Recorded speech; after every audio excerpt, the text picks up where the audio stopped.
मुख्यमंत्री विजय थलापति और एक्ट्रेस तृषा पर अश्लील कमेंट कर बुरे फंसे उदयनिधि स्टालिन। डीएम के नेता उदयनिधि स्टालिन पर एफआईआर दर्ज, तमिलनाडु पुलिस ने किया गिरफ्तार। कावेरी जल विवाद पर आयोजित रैली में उदयनिधि स्टालिन ने बोला डबल मीनिंग डायलॉग।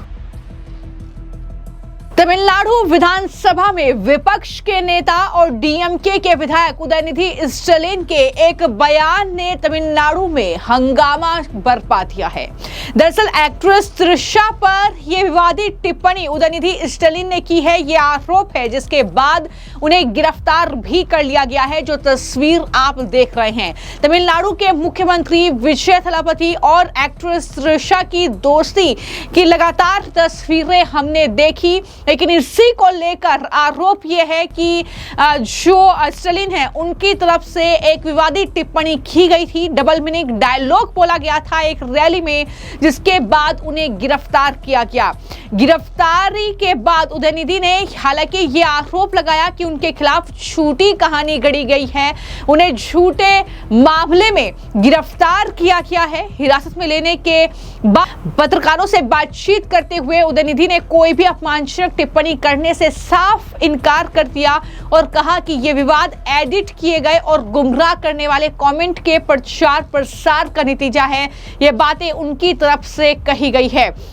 हालांकि अगर मैं बात उदयनिधि स्टालिन की करूं तो इससे पहले वो प्रधानमंत्री नरेंद्र मोदी और सनातन पर अपमानजनक कमेंट कर चुके हैं, लेकिन अब उन्होंने एक्ट्रेस तृषा पर के अभद्र की अश्लील कमेंट किया।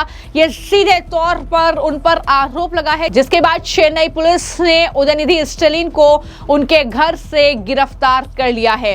ये जो एक्शन है ये एक्ट्रेस तृषा और मुख्यमंत्री विजय के खिलाफ अपमानजनक टिप्पणी को लेकर जो उन पर एफआईआर दर्ज कराई थी महिला विंग ने, उनके एफआईआर के बाद ही ये पूरा एक्शन हुआ है।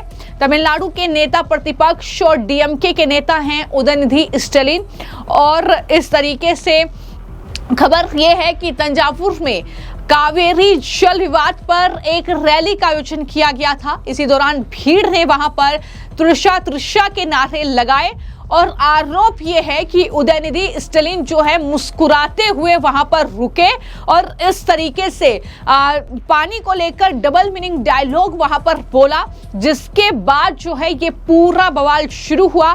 हालांकि उन्होंने बाद में सफाई दी कि उनका इशारा कावेरी के पानी की ओर था।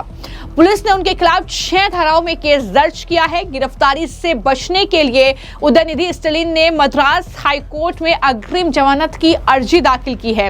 हालांकि खबर यह है कि उस पर भी सुनवाई हो चुकी है। मद्रास हाईकोर्ट ने यह कहा है कि उदयनिधि स्टालिन से पुलिस पूछताछ कर ले और उसके बाद उन्हें रिहा कर दिया जाए, लेकिन इस मामले में मुश्किलें कहीं ना कहीं उनके बढ़ती हुई नजर आ रही हैं। हालांकि वो कह रहे हैं कि मैंने कुछ भी गलत नहीं कहा, मैंने विजय के अलावा किसी का नाम नहीं लिया, ये बदले की भावना से की गई कार्रवाई है, ये फैसला कोर्ट करेगी। ये सारी बातें उनकी तरफ से कही जा रही हैं। उन्होंने कहा कि उन्होंने कट कॉपी पेस्ट का इस्तेमाल करके झूठी खबर फैलाई कि मैंने कुछ ऐसा कहा जो मैंने कभी भी नहीं कहा। मैं ऐसा व्यक्ति नहीं हूं जो इन सब चीजों से डर जाए, मैं इसका कानूनी रूप से सामना करूंगा। उनका कहना है कि उनके खिलाफ पुलिस की कार्रवाई एक मजाक थी।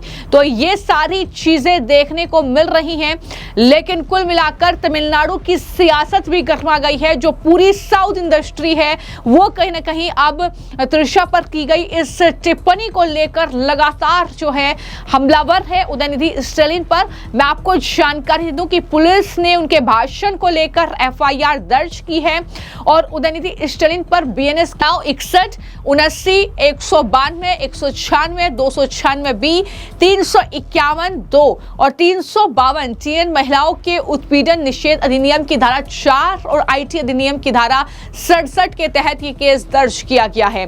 तो इस तरीके से ये पूरा मामला सामने आया है।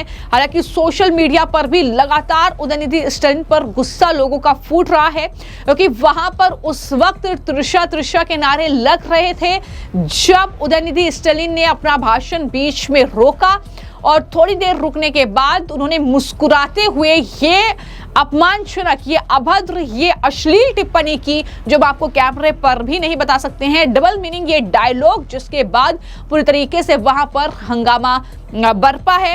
और डीएमके ने हालांकि ऑफिशियल बयान जारी करके गिरफ्तारी का खंडन भी किया और कहा कि ऐसी कार्रवाई बदले की भावना से की गई है। किसान परेशान है, कावेरी को लेकर टीवीके के पास कोई जवाब नहीं है, इसलिए इस विवाद को कुछ इस तरीके से बनाकर नेता प्रतिपक्ष को अरेस्ट किया गया। See, what I personally seen in this video, based on that we are all commenting. What I have seen is a very objectionable video. It's subjugating and objectifying a woman in a very bad manner.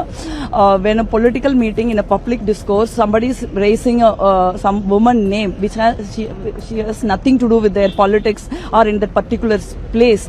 You should be ideally telling the party worker and reprimanding them from doing so. But instead making further comment looks very, very objectionable to me. I think Mr. Udayanidhi Stalin is someone who a staunch follower of Periyar. I didn't expect such kind of comment from him. I was shocked to see that comment. Actually, this has to be stopped. This is sick politics. It's happening for many decades in Indian politics. Actually, there are men who are fighting in politics. You just do your politics. Don't drag any woman into it and make such objectionable remark. This is strongly condemnable. A woman of this country no longer willing to take this kind of objectionable remarks, subjugation anymore. This is really, really objectionable. It deserves condemnation in my view. Shortly in Tamil for Tamil. மண்மிகு Tamil Nadu சட்டசபையின் எதிர்க்கட்சி தலைவர் திரு உதயநிதி ஸ்டாலின் அவர்களுடைய ஒரு பொது மேடையில் அவர் பேசினதை நான் கேட்டேன் வீடியோவில். ரொம்ப அதிர்ச்சி அளிக்கக்கூடிய விஷயமா இருக்குது. ஏன்னா அவர்கிட்ட இருந்து இந்த மாதிரி ஒரு கமெண்ட் நான் எதிர்பார்க்கல. ஏன்னா ஒரு பெரியாரினுடைய ஃபாலோயர்னு சொல்லக்கூடிய ஒருத்தர் ஒரு பெண்ணை அவமதிக்கிற வகையில் நிச்சயமாக பேசக்கூடாது, யாருமே பேசக்கூடாது. பட் ரெண்டு ஆண்களுக்கு இடையிலான அரசியலில் எப்பவுமே ஒரு பெண் தான் எளிய இலக்கா இருக்காங்க. ஒரு பெண்ணை குறிவைக்கிறது, அவங்கள ஆபாசமாக பேசுறதன் மூலமா ஒரு ஆணை அவமதிக்கலாம் அப்படின்னு நம்ம நினைக்கிறோம். அதுதான் நம்மளுடைய ஒரு சமூக மனநிலையா இருக்குது. இது ஒரு சிக்கான மனநிலை. இது அரசியல தொடர்ந்து இருக்கு. அதை நிறுத்துறதுக்கான நேரம் வந்துருச்சு நான் நினைக்கிறேன். இந்த மாதிரியான விஷயங்களை பெண்கள் எளிதாக கடந்து போக முடியாது. இந்த அப்ஜெக்ஷன் இந்த ரிமார்க்ஸ் நிச்சயமா அப்ஜெக்ஷனபிள் தான். ஒரு பொது மேடையில், அதுவும் குறிப்பா காவிரி பிரச்சனைகளுக்காக நடத்துற ஒரு மேடையில் ஒரு கட்சியின் தொண்டர்கள் ஒரு பெண்ணை அந்த இடத்திற்கோ அவங்க அரசியலுக்கோ அல்லது பிரச்சனைக்கோ சம்பந்தம் இல்லாத ஒரு பெண்ணின் பெயரை சொல்றாங்க அப்படின்னா அதுவே முதல்ல தப்பு தான். அது நம்ம அதையே நிறுத்தணும். நம்ம அதை தாண்டி அதையும் மீறி நம்ம கமெண்ட் பண்றது சரியில்லைன்னு நினைக்கிறேன். இது ரொம்ப அரசியல்ல பெண்கள் வரணும்னு நம்ம எதிர்பார்க்கிறோம். உமன் ரிசர்வேஷன் பில் இம்ப்ளிமெண்ட் பண்ணணும் நம்ம போராடுறோம். பட் அரசியல்ல பெண்களை இந்த மாதிரி பேசுறதன் மூலமா ஒரு அரசியலையும் நம்ம ஒரு மலிவான இடத்துக்கு நம்ம இழுத்துட்டு போற மாதிரி தான் இருக்குது. இதுக்கு முன்னாடி அவங்க திராவிட முன்னேற்ற கழகத்தின் தலைவரை நீங்க பாத்தீங்கன்னா அவரு பெண்கள் விஷயத்திலேயும் சரி, பொதுவாக சரி, ஒரு அரசியல கண்ணியத்தை கடைபிடிக்கக்கூடியவர். அந்த லெகசியை கொண்டிருக்கிற ஒருத்தர் அந்த லெகசியை அப்ஹோல்ட் பண்றது தான் சரின்னு நினைக்கிறேன். He should not make such objectionable remarks. It's highly condemnable. Thank you. तो ये सारी चीजें हो रही हैं, लेकिन ये मामला आगे किस तरीके से बढ़ेगा? मद्रास हाई कोर्ट कह रही है कि हिरासत में जो पुलिस ने लिया है, गिरफ्तारी की है, वो पूछताछ के बाद रिहा कर दें। लेकिन मद्रास हाई कोर्ट के जो कहीं ना कहीं टिप्पणी है उसको कितना फॉलो किया जाएगा, ये कहीं ना कहीं अब देखना होगा.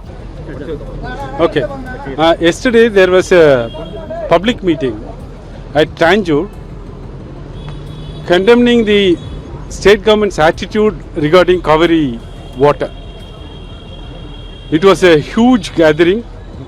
People from all walks of life have supported that public meeting. The people at large have gathered there. The leader of opposition, Thiru Udayanidhi Stalin, spoke about the inaction of the state government. Now, tomorrow is the first budget session of this government. The assembly is scheduled tomorrow. With a view to stop him from coming to the assembly and raising very important questions, to stop him from coming to the assembly, the state government today morning wanted to arrest him. So yesterday is the meeting, tomorrow is the assembly. Today they wanted to arrest him and take him to Tanjore. So by 10:30 we mentioned to the Honorable High Court. The High Court said that it will take by 12 o'clock. The matter by 12 o'clock. 12 o'clock it could not be heard, and by 1 o'clock the matter was taken up. At the time it was represented by the state government that Udayanidhi has been arrested, so the anticipated bail is not maintainable.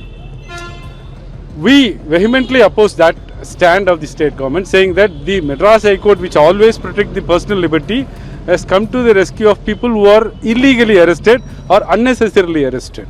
We have quoted 2-3 instances on that. So the matter was taken up at again 2:15. The state government, realizing its mistake, at 2:15 said, we don't want to go for a remand before the court. We will take him to Tanjore, we will examine him and release him on the bail on own bond, saying that they said we have no intention to remand the opposition leader.